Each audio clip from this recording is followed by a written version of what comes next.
Welcome to Virtual Assistants, the Agency Growth Machine podcast. Take your digital marketing agency to the next level as we share secrets, strategies, and client success stories. Step back from the day-to-day of your agency and activate massive growth using virtual assistants. And now your host, Azar Siddiqui. All right. Good morning, good evening, wherever you guys or whatever time you guys are logging into this show. My amazing guest today, Mr. William Jones, joining us from Philippines today. He's got Nice an to meet you guys. amazing setup going on over here. I'm extremely excited about this. So excited that I'm on vacation today and I jumped on this call to make sure that I got a chance to speak to William. William is currently running Rank Fortress. He's also got an amazing coaching service that we're going to talk about, helping out digital marketing agency owners grow their agencies with done for you type of services as well. So a man of mystery, man, I'm intrigued with the accent. Where's that accent from? Jacksonville, Florida. Jacksonville, I was born and raised in Jacksonville, Florida, but I've also lived in Birmingham, Alabama, Brunswick, Georgia. And then I also spent a lot of time in Baltimore, Maryland, and then also in West Virginia. So, but I'm more of a country type boy. I'm, country fishing, down home type stuff. I don't really do too well with city, Nice. So what are you doing in Philippines? How long you been in Philippines now? I've been here almost 4 years now. I moved here. Part of my story, but I moved here about 4 years ago when I had a small agency. I was working for myself. I moved to West Virginia because essentially I had a friend that was in real estate. Moved up there hoping to get a house, had good credit, and then that fell through. And then at the same time of that falling through, I had just rented a nice place. I was staying in a nice place. I mean, had 3 cars, Hummer, Chrysler 300, nice stuff and all that. And one of my largest clients dropped, and then the other largest client dropped. Wow. And I had already bought my vacation tickets to the Philippines.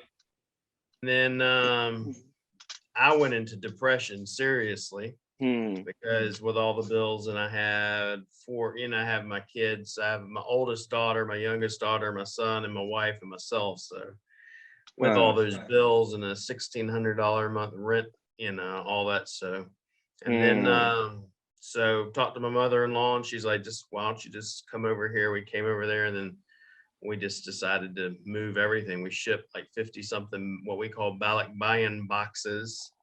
From the States to the Philippines, which is pack as much stuff as we possibly could. And we moved over here. So I've been here ever since. Nice, huh? That's an amazing story. And so many of us as agency owners, William, can relate to that, where, things are going so well. And, we wake up one morning and you get this call from the client and he's dropping off, and then, it's just chain reaction. And I think I've been running my agency for the last 14 years in Calgary, and I can totally relate, man. Like, it's an up and down, up and down, up and down. And I was so sick and tired of it.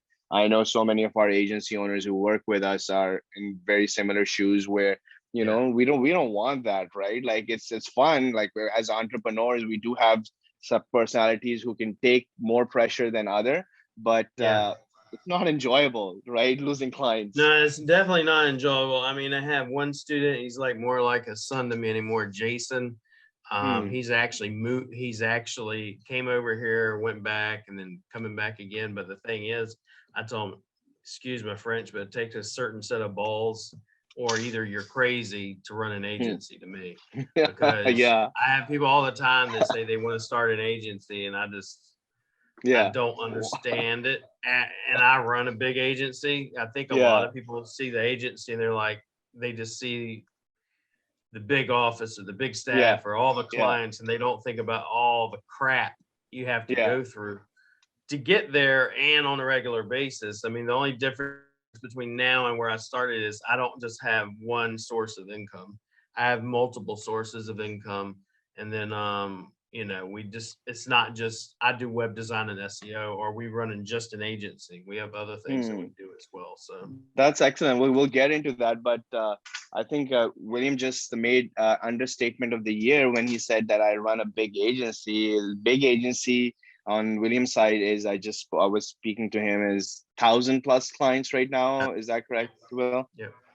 That's amazing. Like, I know a lot of people I know who would be, so lucky to be in a situation like you are.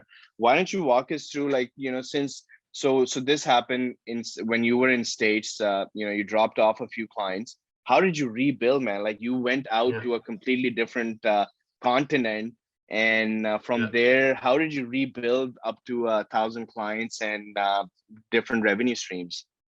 So we, when we moved to the Philippines, I only had at that time, I believe, 5 clients, and I made about $700 to $800 off of 5 clients, because I was charging like $100, $150, and it was like social media management or some GMB posts. It was nothing crazy. I wasn't really doing too much SEO.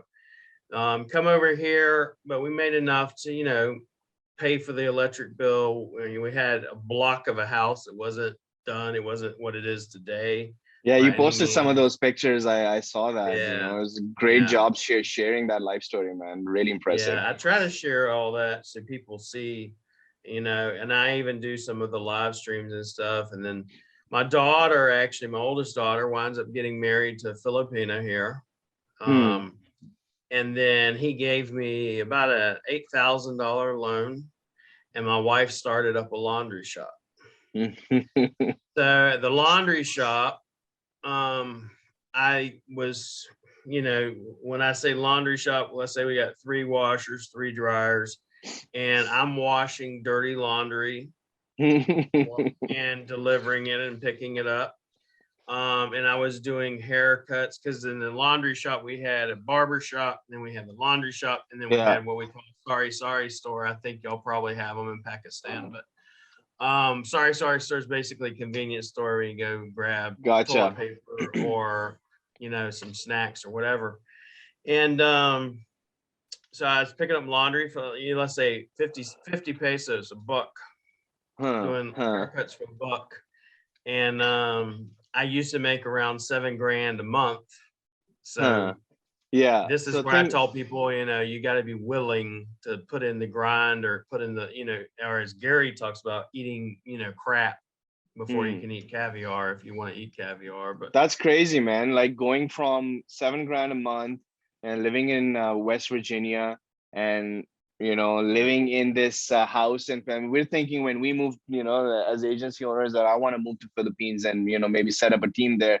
It's very a high-end lifestyle, but you started out literally from scratch in a developing country. That's huge, dude. Yeah, and that's what I tell people. It's like they say third world or developing, whatever. But I tell people all the time, it's like, you can call this a third world country, but y'all's asses, when y'all go on vacation, come to third world countries, Costa Rica, Philippines, Palawan, everywhere else. So, but we moved. I wasn't even thinking. I didn't even know the Philippines, outside of Pakistan and India. The Philippines is the VA capital of the world. I would say the only competition you really have is Philippines and India. And we're already starting to hire in Philippines now. So and a lot of the agencies, even in Pakistan and India, hire Philippines. But so we were doing that. We did the laundry shop, and I remember I used to do Xerox and photography, because people over here need photo IDs, and I would make $20 or 1,000 pesos in a day, and I was like, "This is amazing." And I told my wife, "Look how much I made." And I think it's amazing that I made the $20, and I gave it. And if we made 8,000 pesos, which is the equivalent of almost $200 a day, we thought we were the shit. Yeah, that's like five grand a month. And then after all of our expenses, water, electric, Wi-Fi, everything, we probably brought home, after expenses, probably a good $600 a month. That's good, man. So at that time, what I started doing, how I got in the agency, I was I was on a Facebook group. I started joining some groups, and I seen a guy that said, "Hey, looking for an SEO person." And I commented. He lived in the Philippines. He wound up having me do VA work. This is the first time I ever started doing VA work. This is where I gained respect for what VAs do. Where I started working from 11 p.m. at night, my time, to 7 a.m. my time. And I'd take cat naps during the day, getting ready for the evening when I started working again. And I made $800 a month to work, 160 hours a month. So I was making pennies. That's crazy, man. And I did something similar, Will, when I was in Pakistan setting up this business for 10 months, working nights, man. It's not easy. Like, it is tough, right? Like graveyard shift, which we call it in North America, and every single day. And I did it for 10 months straight, and you see some dark circles. Those are the war marks from working nights. So huge most people respect don't get for that. people. They'll see. I remember seeing memes before. You have, especially like in Pakistan and India, where you have the guy sleeping behind the desk. I saw that. Yeah. And that's real. That's not like someone making that shit up. That actually happens. It's like I'd be working at night, and then I'd take a cat nap, and then power naps just to get up. And you have to learn to sleep during the day and everything. It was it was brutal for me. You're earning $800 now. You got this one client back again. What happens next? How do you go from one client to 1,000 in 4 years? So what I did what happened, the guy that actually hired me tells me, he's like, "You got 20 years experience. Why don't you do your own agency?" I'm like, "I don't want to do my own agency. Being an agency is a pain in the ass." Yeah. I've done it before. I've done it for a long time, worked for myself. While working other jobs, I still held my own agency. And my wife at the time, this is right around before COVID hit, says, "Why don't you start picking up some clients?" So I started going to Facebook groups, doing what I teach in my Scale Your Agency, giving value, answering questions, helping people. And within 3 months of doing that, I picked up about 50 clients. And I was only charging about $250 to $300 a month per client. I hired, guy came to me, and I hired my first web designer. I even told him, I said, usually I never have website projects. I don't know if I'm going to keep you on board or not. And then from that day forward, we've never had less than like 300 site builds a month ever. Nice. So we pump out a lot of websites, a lot of rank and rents, a lot of small sites, stuff like that. And I just did all of it manually. And then I came out with an ebook. And when I came out with the ebook, then from there, I was building up a group. I forget the name of the group, but it was a Google My Business group. Forget the guy's name, but basically when I started, it was about 4,000 or 5,000 members. By the time I left, it was at like 15,000 members. And then right around that time, the other mods started getting jealous, and I got the boot. And I realized, I said, I should have been building my own group. And that's where your group came in, the War Room. I think agency War Room. It's Google My Business tips and local SEO. That one, how many members do you have? Almost 100,000. It's the largest local SEO group in the entire Facebook world. It's almost the largest SEO group as well.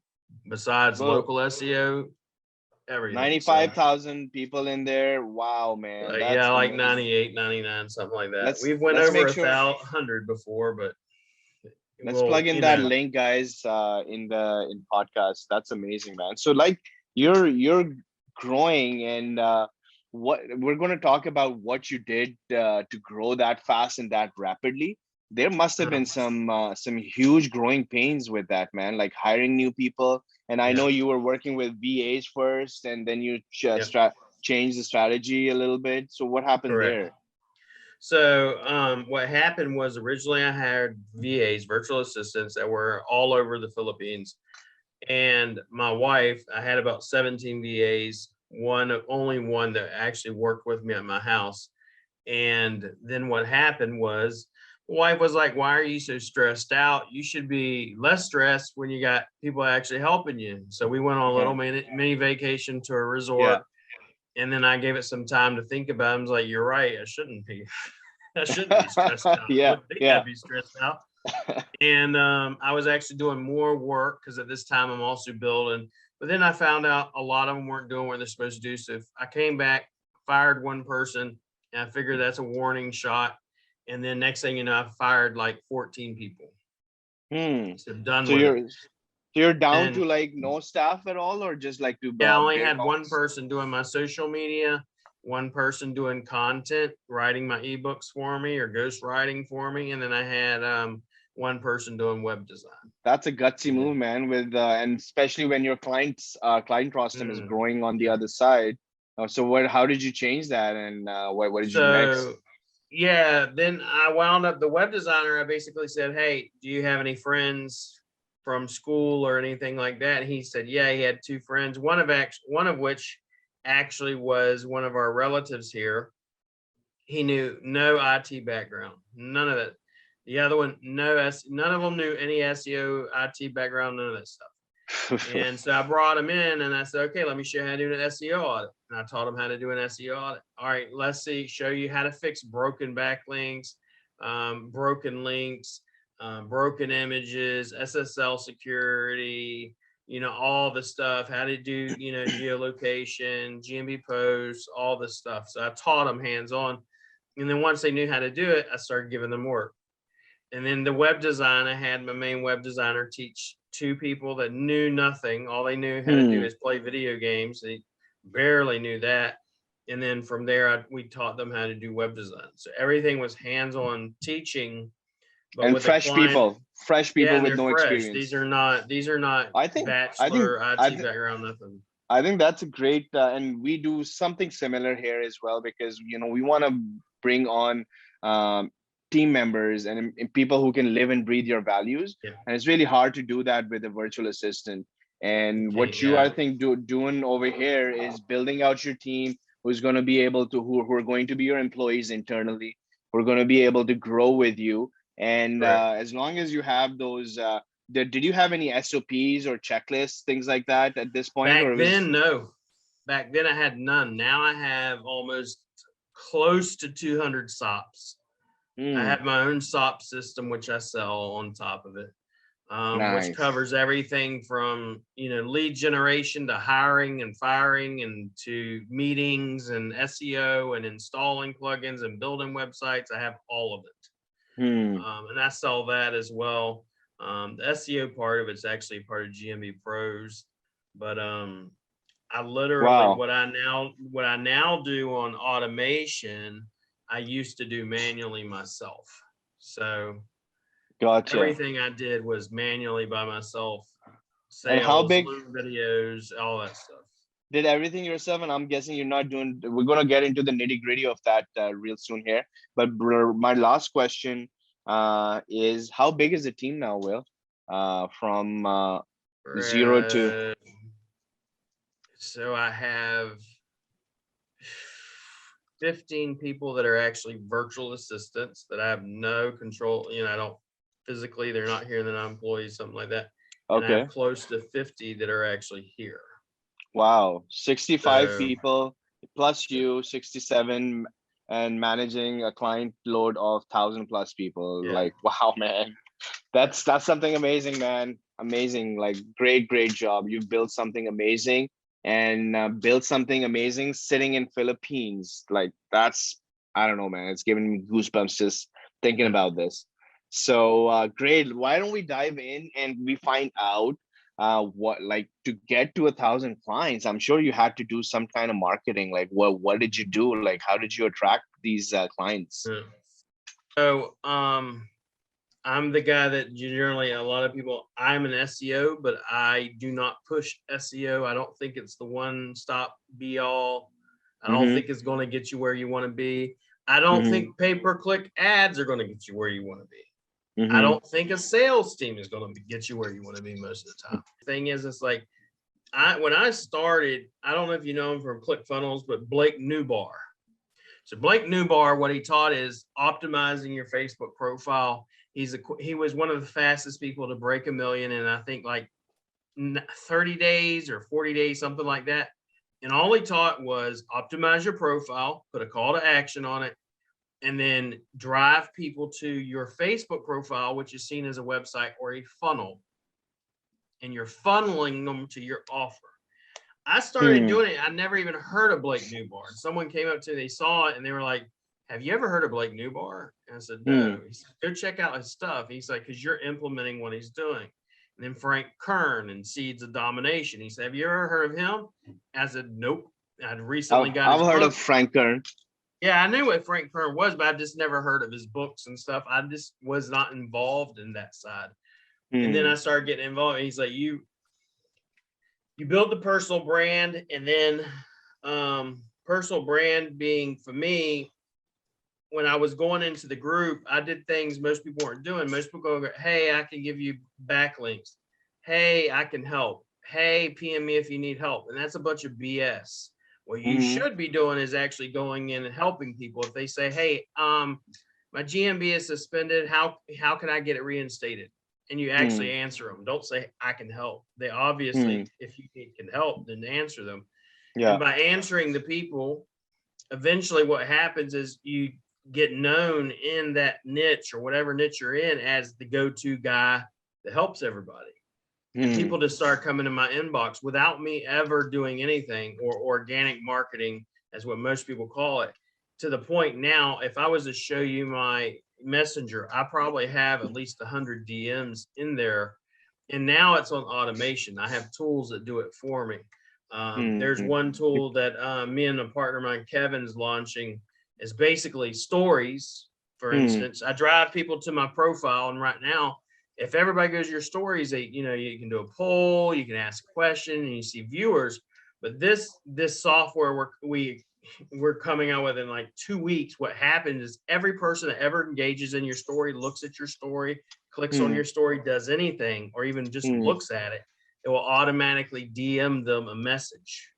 Nice. I have, like right now it says, hey, are you an agency owner? And it just starts a conversation. And then if they answer me, I can actually kick up some more traffic, and actually, if you will, get more clientele off that. This past week, I've probably brought on an extra 30 something clients just off.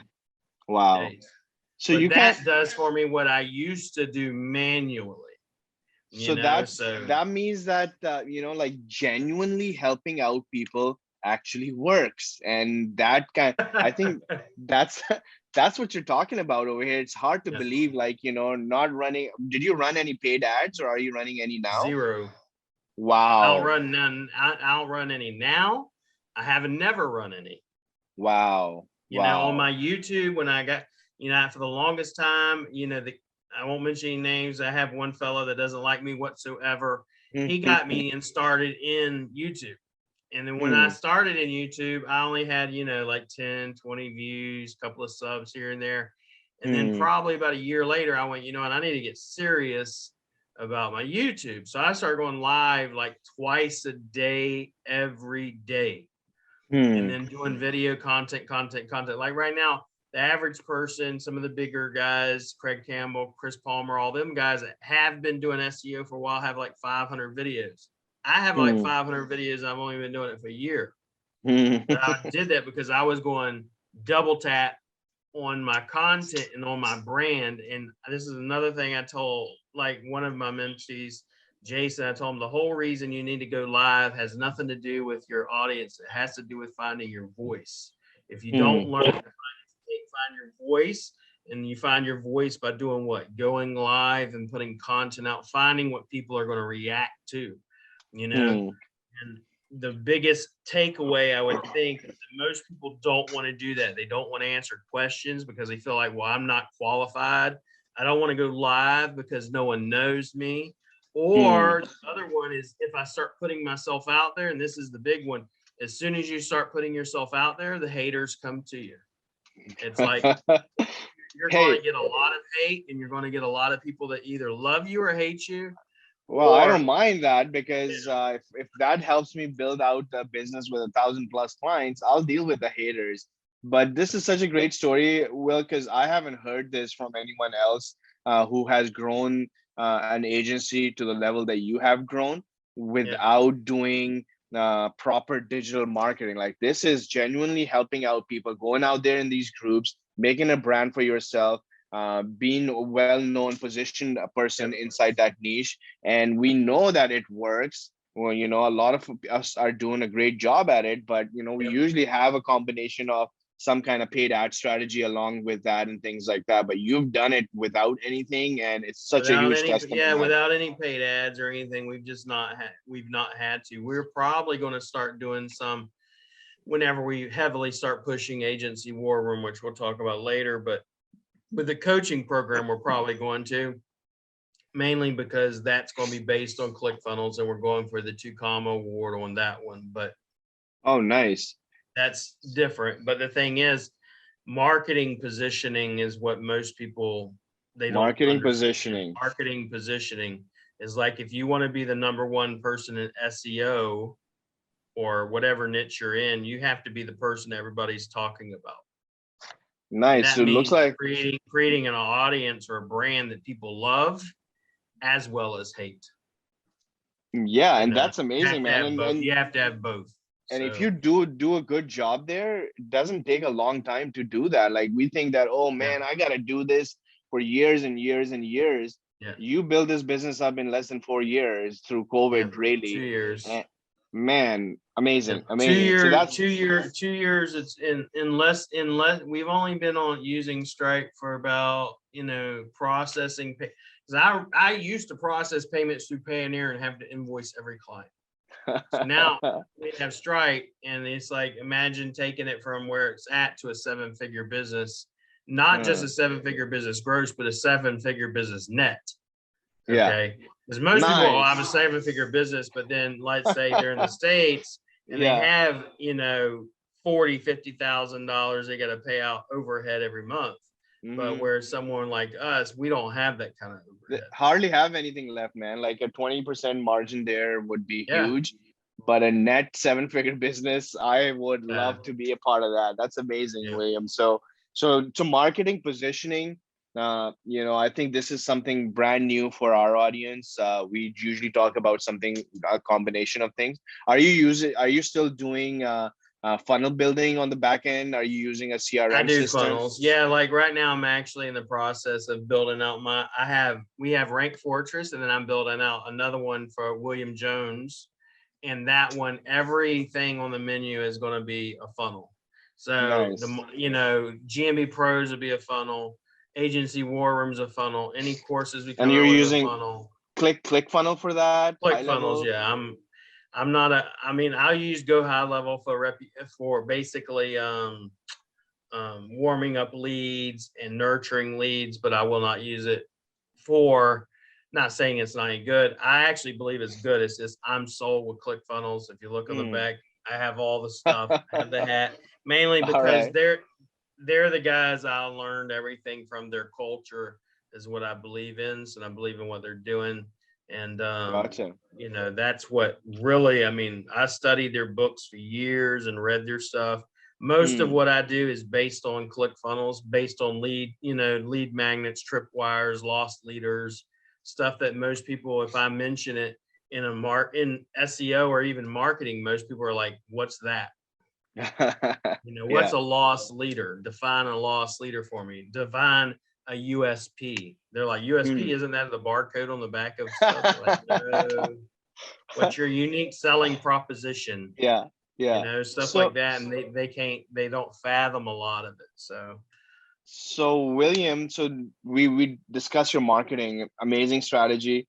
What happens when, this person comes in the pipeline? What's your sales process like? Do you have a sales team? How are you Yeah. closing these deals and onboarding people? So for instance, right now you got one salesperson, that person's me. This is Wow. the one thing that I even tell some of the agencies I work with, I don't ever, you will eventually get to the point where you will outsource your sales. But for the first, let's say, I would personally say for the first probably 100 clients, I would never outsource would never do it.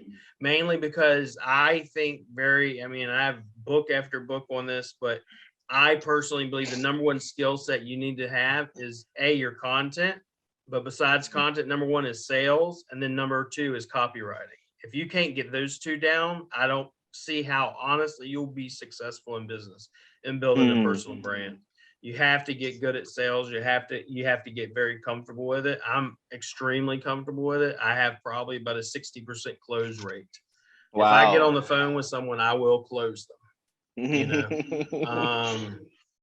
So you don't have anyone helping you out? If a lead comes in, let's just say, for example, lead comes in.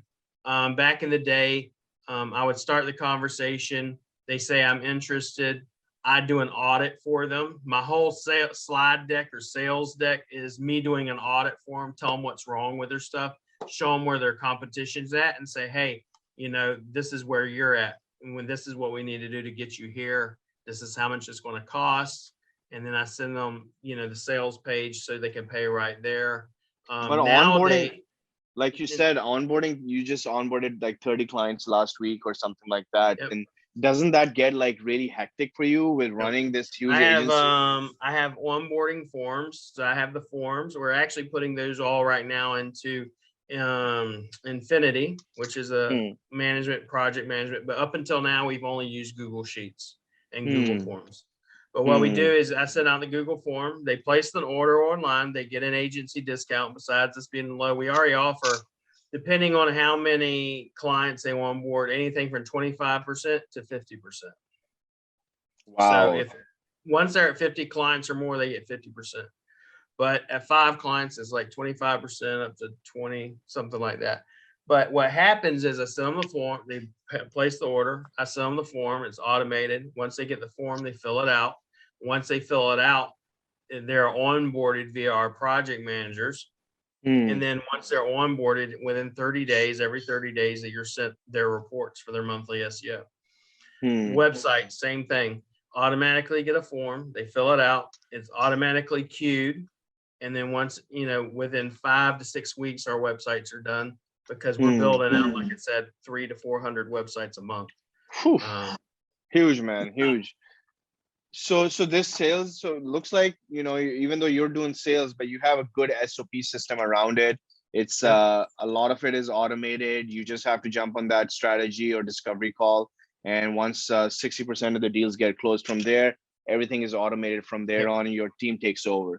So sales, easy part. Marketing, I think you've done a great job there. Sales becomes really easy. I think that's my belief as well. Instead of, is it gone are the days of the cold callers and things like that. When you think you want to grow your agency, you're going to put a cold caller and just have them mindlessly call these people up.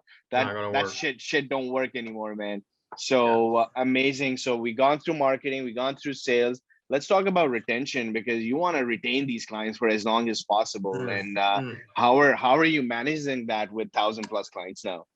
Well, so for instance, the other thing is a unique selling proposition. So what separates me from every other SEO out there, I don't know of too many that will do this. Even I remember saying this before on a group call with Chris Palmer and some other ones, is like, if in any niche, which is unbelievable, any niche, if you are not ranked within top 3 within 3 months, we work for free until you are there. That's a great guarantee. After 3 months, if you're in let's say personal injury law, and you're not in the top 3, then we'll continue working for you until you get there. I know from 20 years experience about how long it's going to take in any niche to get there. Okay.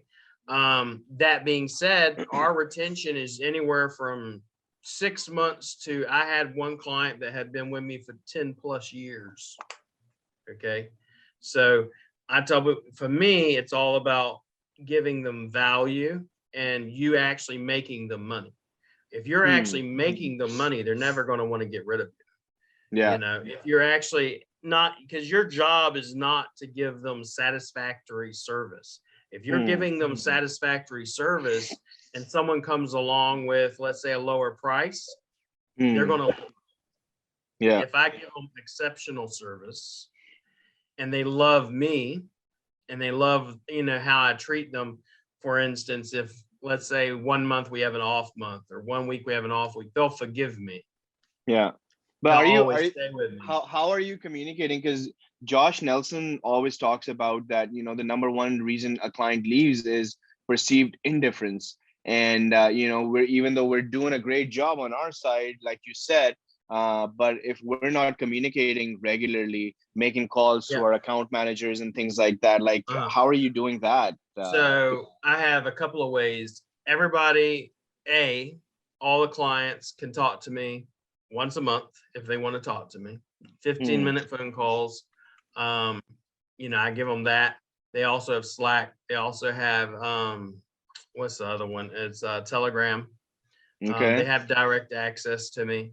Then I also have a support system on the website. If you go to it, submit a support ticket, they can get me anytime whatsoever they want. The other thing I do that most agency owners don't do, I mean, think of it, how many agency owners you know that do at least a couple of videos on YouTube a week?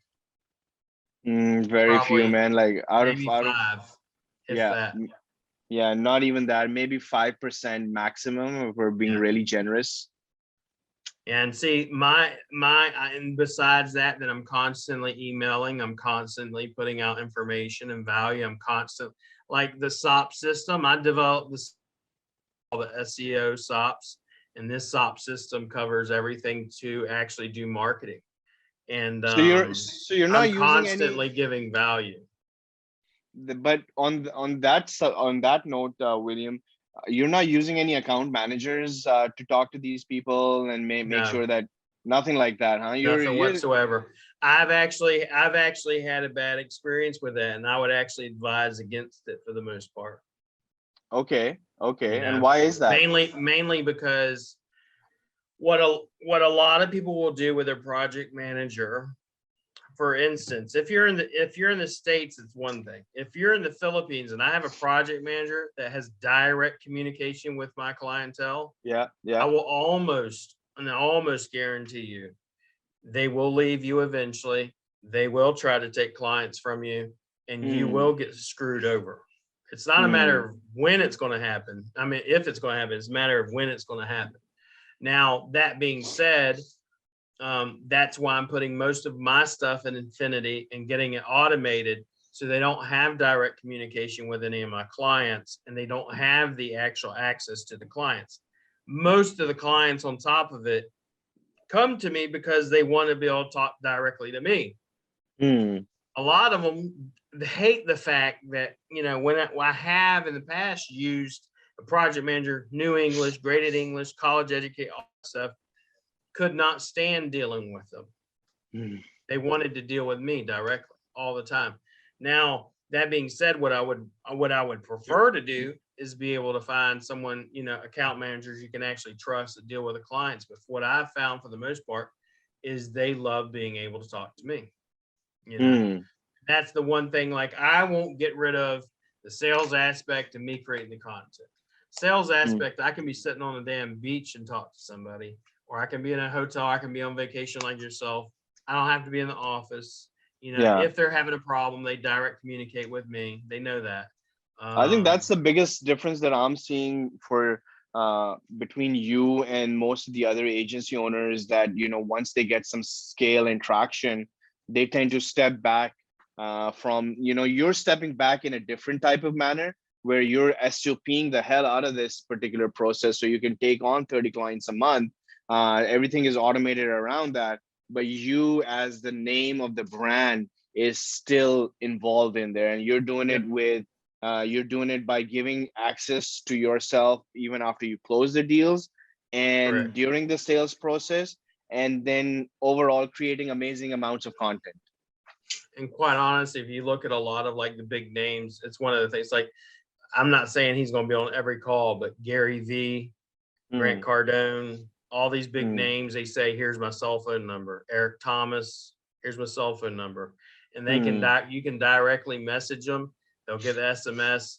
You may be able to talk to them. More than likely, you're going to get someone that actually helps you. Like with me, you'll get my personal assistant that will wind up communicating with me. And then if it needs me to be stepped in, then I'll step in. Yeah, I had a meeting with Brad Lee. I don't know if you know of Brad Yeah, I Lee. know Brad. Brad's awesome. Brad and I simply reached out to him on Instagram, and we had a cool chat. He was in Vegas, and it was amazing talking to him. So yeah, it's amazing then when you can reach out to people like that, and they're Yep. still accessible at that level. Over 2, 3, 4 minutes, I'll answer somebody if I can answer them, and then if I can't answer them after a couple of times, I'll say go submit a support ticket and I'll get to it. But Nice. Well, this has been amazing, William. My last question, I think you've kind of walked us through. You've given us a different perspective on this agency, and really rocket fueled agency that you've built up over here. And yep. We've identified some really unique things that you are doing that most agency owners don't do that. And I think that could be the difference between how you've grown so fast. But my last question to you here before we wrap up, Will, is what's the why behind all of this, man? Why are you doing all of this? Like, why build out this amazing agency? Like, what drives you every single day? The biggest one when I first started was I wanted to help people that were in the Philippines, because I do live in a developing country, or what most Americans would call third world country. But the fact is, they're born into poverty. And my goal was to get them to a place, or get them an education in which if they wanted to go work in the big city and will make more money, then they can do that too. And we've been able to do that. I mean, so for me, average person over here, let's say, have 4 or 5 people in their family. So when I help one person, I got 60 something people, I just helped 300. The other thing I do, because of my religion and everything, one of the things I do is, like, during Ramadan and stuff, we give out zakat and stuff, and we feed the poor. And then I have one of my sheikh friends will go, and he leads a boys madrasa. He is like 90, a lot of that just to help people, because one of the things is like, without money, you can't help people. Yeah. By the fact that we have money and we're able to help people, that's what I actually enjoy. The other thing I enjoy besides that, my other why would be I actually enjoy seeing other agencies succeed. Like, I have a guy, he literally copied my profile cover, and he started doing exactly what I said, giving value and all that. He called me today. It's one of the posts I did today, and he's onboarding 5 new clients this week. He said by next week he's in. So that sort of thing is what pumps me up. One of the first students I had, one of the biggest contracts he's ever had, was a 6-figure contract. So, and then they outsource the work to me. But the thing is, being able to see them succeed is what blows my mind. And on top, we're helping we're helping them, but helping our team here and stuff, because a lot of times we live at only about $7 a day. Most of our boys make triple that. Okay. Then I have the higher skill, or the if you will, the leaders make a lot more than that. But that's average, amazing. We're taking people that know nothing and teach them a skill set that they could use anywhere. It feels so great, right? We have 200 plus people right now, and we know we're impacting not just those 200 people, because in the countries like Philippines and Pakistan, people are big families, extended big families, man. It's and they all live together. That we're responsible for now. They all live together, and then they're helping their uncle and their grandma and grandpa, and then stuff like that. And most of my boys, talk about making an impact. That's a huge impact, man. Amazing. Most of our team, they never had laptops. They never had motorbikes of their own. Now every one of them basically have a motorbike. Every one of them almost have laptops and stuff like that. And we've been able to be a part of that and help them. That's great. That's crazy. Very, very good. So excited to talk to you. Just before you go, William, you mentioned something about the agency war room. What's that? Yep. Very intriguing. So the agency war room is a done for you service. We have 3 tiers. Tier 1 is basically you come in, do it yourself. I give you the information. Tier 2 is I'm going to do it with you. Tier 3 is basically completely done for you, which means I have the course material once a week. We meet up and I talk about running an agency. It could cover everything from sales to having the mindset to things that are going to trip you up, the pitfalls I've had, etc. All types of stuff, mindset, etc. Then the other aspect of it is we do lead generation for you, create the leads. And then I also have sales staff that actually calls them and closes the leads. Then I'll also give them the automation tools, and I teach them about creating their own personal brand, their own Facebook group, and how to drive traffic, how to do loss leaders, USPs, basic marketing. I don't teach them a whole lot of quote unquote SEO, because I don't really think someone that's running an agency needs to know SEO. You just need to know how to sell it.